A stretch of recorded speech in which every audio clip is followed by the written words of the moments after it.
Hello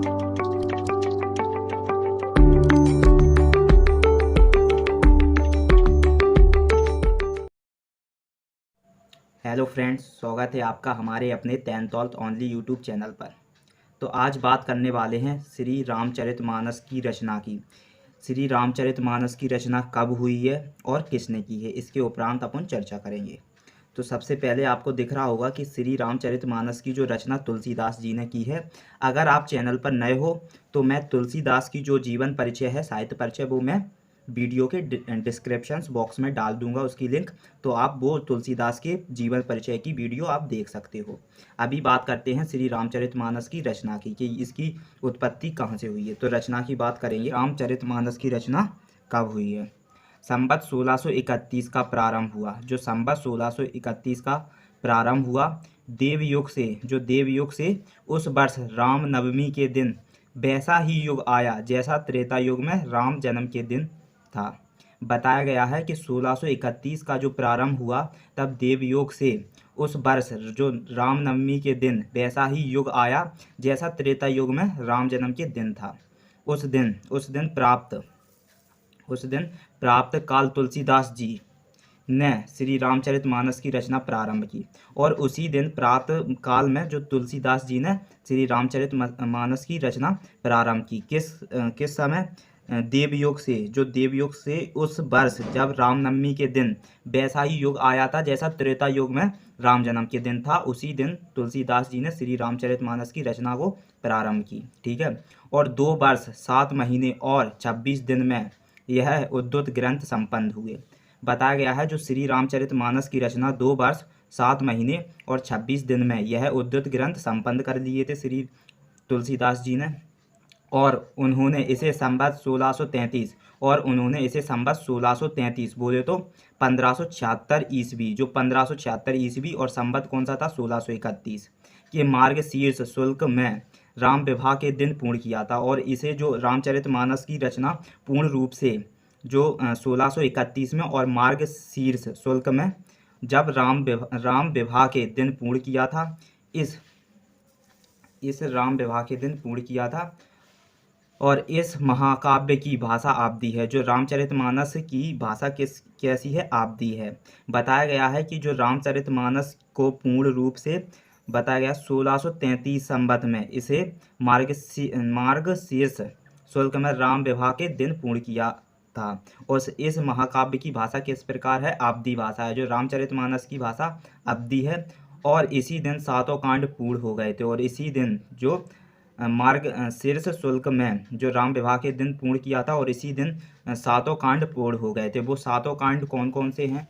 पहला कांड था बाल कांड, फिर अयोध्या कांड, आरण्य कांड, किष्किंधा कांड और सुंदर कांड, लंका कांड, उत्तर कांड। ये 7 कांड हैं जो इसी दिन 7 कांड पूरे हो गए थे। जब इस महाकाव्य की रचना हुई थी, उसी दिन ये 7 कांड को पूर्ण कर दिया गया था। अगर ये 7 कांड को आपको अलग से वीडियो चाहिए हो तो प्लीज़ कमेंट करें।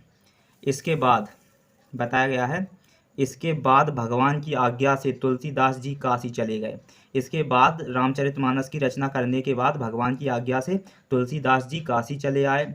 वहाँ उन्होंने भगवान विश्वनाथ और माता अन्नपूर्णा को श्री रामचरितमानस सुनाया। और वहाँ पहुँचने के बाद भगवान विश्वनाथ और माता अन्नपूर्णा को श्री रामचरितमानस सुनाया। रात को पुस्तक विश्वनाथ मंदिर में रख दी गई। प्रातःकाल जब मंदिर के पट खोले गए तो पुस्तक पर लिखा हुआ पाया गया, सत्य शिव सुंदरम, जिसके नीचे भगवान शंकर की सही पुष्टि थी। और जब बोले तो जो तुलसीदास जी कहाँ गए थे? काशी चले गए थे। उस समय उन्होंने इस श्री रामचरितमानस का ज्ञान किसे सुनाया? विश्वनाथ और माता अन्नपूर्णा को सुनाया। और फिर रात को पुस्तक विश्वनाथ मंदिर में रख दी थी। और प्रातःकाल जब मंदिर के पट खुले तब पुस्तक को देखा तो उसमें लिखा पाया गया कि सत्य शिवम सुंदरम, और जिसके नीचे भगवान शंकर की सही पुष्टि थी। ठीक है। उस समय वहाँ उपस्थित लोगों ने सत्य शिव सुंदरम की आवाज़ भी कानों से सुनी। और उस समय वहाँ पर जो लोग उपस्थित थे उन्होंने सत्य शिव सुंदरम की आवाज़ भी कानों से सुनी। इधर काशी के पंडितों को जब यह बात पता चली तो उनके मन में ईर्ष्या उत्पन्न हुई। जब काशी के पंडितों को इस बात का पता चला कि रामचरितमानस का जो ज्ञान सुनाया जा रहा है, तब उन पंडितों को इस पर ईर्ष्या हुआ।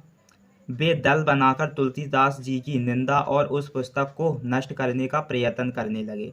उन्होंने दल बनाकर तुलसीदास की निंदा की और पुस्तक को नष्ट करने का प्रयत्न करने लगे। उन्होंने पुस्तक चुराने के लिए 2 चोर भी भेजे और उन पंडितों ने पुस्तक चुराने के लिए 2 चोर भी भेजे। चोरों ने जाकर देखा कि तुलसीदास जी की कोठी के आसपास 2 युवक धनुष बाण लिए पहरा दे रहे हैं। जब वो चोर पहुंचे तुलसीदास जी की कुटिया के यहाँ, तो उन्होंने देखा कि तुलसीदास जी की कुटिया के यहाँ 2 धनुष बाण लिए पहरा दे रहे हैं। दोनों युवक बड़े ही सुंदर, क्रमशः श्याम और गौर वर्ण के थे। बताया गया है कि दोनों ही युवक बड़े ही सुंदर थे, जो कि श्याम और गौर के वर्ण के थे। ठीक है। उनके दर्शन करते ही चोरों की बुद्धि शुद्ध हो गई और उनके ही जिस प्रकार चोरों ने दर्शन किए तो उनकी बुद्धि शुद्ध हो गई। उन्होंने उसी समय से चोरी करना छोड़ दिया और उन चोरों ने उसी समय से चोरी करना छोड़ दिया और भगवान के भजन में लग गए। तुलसीदास जी ने अपने लिए भगवान को कष्ट हुआ जान कोटी का सारा सामान लुटा दिया। जब तुलसीदास को अनुभव हुआ कि भगवान को कष्ट हुआ जान कोटी का सारा जो सामान लुटा दिया और पुस्तक अपने मित्र, जो पुस्तक थी वो अपने मित्र किसे दे दी? अपने मित्र टोडरमल टोडरमल कौन था? जो अकबर के 9 रत्नों में से एक था, टोडरमल के यहाँ रखवा दी और अपनी पुस्तक टोडरमल, अकबर के 9 रत्नों में से एक था टोडरमल, उसके यहाँ रखवा दी। इसके बाद उन्होंने अपनी विलक्षण स्मरण शक्ति से और स्मरण करके एक दूसरी प्रति लिखी। उसी के आधार पर दूसरी प्रतिलिपियां तैयार की गईं और पुस्तक का प्रचार दिनों दिन बढ़ने लगा। उन्होंने अपनी जो स्मरण शक्ति से एक दूसरी पुस्तक लिखी उसी के आधार पर, और उस पुस्तक का जो प्रचार दिनों दिन बढ़ने लगा। इधर काशी के पंडितों ने और कोई उपाय न देख श्री मधुसूदन सरस्वती नाम के एक महापंडित थे। किस नाम के थे?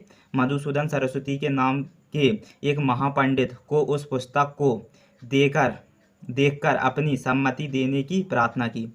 और जब पंडितों ने सोचा कि जो रामचरितमानस पुस्तक का जो प्रचार दिनों दिन बढ़ रहा है, तो उन्होंने एक श्री मधुसूदन सरस्वती नाम के एक पंडित थे, उनको उस पुस्तक को देकर अपनी सम्मति देने की प्रार्थना की। तब जो मधुसूदन सरस्वती जी ने उसे देखकर बड़ी प्रसन्नता प्रकट की और उस पर अपनी ओर से यह टिप्पणी लिखी। तब जो मधुसूदन सरस्वती जी ने जो पुस्तक को पढ़ा और अपनी प्रसन्नता प्रकट की तुलसीदास के प्रति, तो उन्होंने टिप्पणी में क्या लिखा है वो पढ़ेंगे अपन।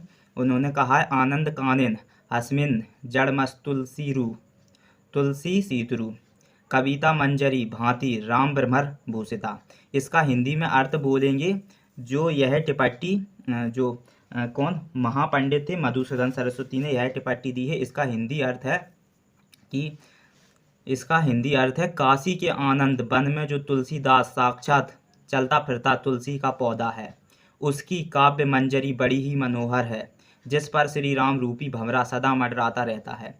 इस प्रकार जो मधुसूदन सरस्वती जो महापंडित थे, उन्होंने इस तुलसीदास के प्रति अपनी जो टिप्पणी लिखी है कि जो तुलसीदास एक तुलसी के पौधे के समान है और जिस पर श्री राम रूपी भंवरा सदा मंडराता रहता है। ये उन्होंने जो महापंडित थे मधुसूदन सरस्वती ने अपनी टिप्पणी में तुलसीदास जी के ऊपर ये टिप्पणी। पंडितों को उनकी इस टिप्पणी पर भी संतोष नहीं हुआ। जब पंडितों को इस टिप्पणी पर भी जो तुलसीदास के प्रति संतोष नहीं हुआ, तब पुस्तक की परीक्षा का एक अन्य उपाय सोचा गया। तब उन पंडितों ने पुस्तक की परीक्षा लेने के लिए एक उपाय सोचा गया।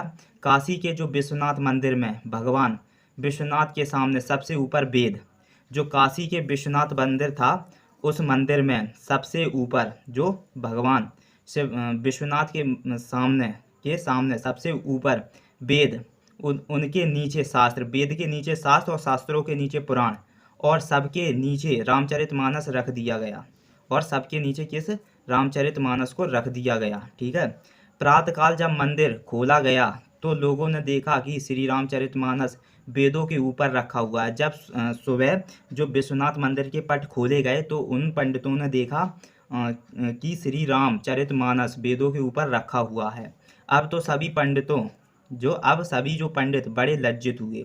उन्होंने तुलसीदास जी से क्षमा मांगी और उन सभी पंडितों ने तुलसीदास जी से क्षमा मांगी और भक्ति भाव से उनका चरणोदक किया। तब से ही लेकर आज तक श्री रामचरितमानस को बोले तो वेद शास्त्र और पुराण के ऊपर रखा जाता है, क्योंकि श्री रामचरितमानस जो भगवान विश्वनाथ के मंदिर की एक जो परीक्षा लेने के उपरांत पाया गया कि जो श्री रामचरितमानस है वो सबसे ऊपर और एक अच्छा ज्ञान रूपी सागर है। तो ये रामचरितमानस की रचना थी, किस प्रकार तुलसीदास जी ने रामचरितमानस की रचना की है।